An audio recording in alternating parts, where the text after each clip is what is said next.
ICT বিষয়ের অনেক সময় অনুধাবনমূলক প্রশ্নে বলা থাকে যে প্রমাণ করে দেখাও যে এত সমান এত, অথবা বলা থাকে যে এত সমান এত সম্ভব, ব্যাখ্যা করো। তাহলে আমাদের এইখানে লক্ষ্য করলে দেখতে পাই AC প্লাস ABC সমান AC, এটা প্রমাণ করতে হবে। তো আমরা বাম পক্ষ নিয়ে কাজ করতে পারি। বাম পক্ষ থেকে যদি আমরা এখানে লক্ষ্য করি AC আছে, আবার এখানে AC আছে, তো এই দুটো থেকে আমরা AC কমন নিতে পারি। AC যদি কমন নিই তাহলে কী থাকে, এখানে 1 থাকে, এখানে B থাকে।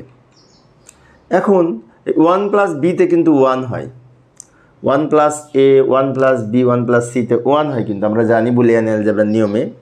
তাহলে এটার মান 1 লিখতে পারি, AC ইন্টু এটার মান 1, তাই না? লিখতে পারি। তো এই যে 1 প্লাস B সমান 1, এটা আমাদের মৌলিক উপপাদ্য অনুযায়ী আমরা পাই।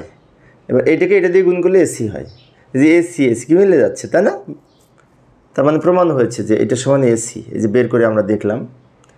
তো প্রিয় শিক্ষার্থী বন্ধুরা, এই অধ্যায়ে সৃজনশীল প্রশ্নের প্লেলিস্ট আমি ভিডিও ডেসক্রিপশনে দিয়ে রেখেছি, ওখান থেকে তোমরা সৃজনশীল প্রশ্ন দেখে নিতে পারবে, বোর্ড প্রশ্নের সমাধান বিশেষ করে।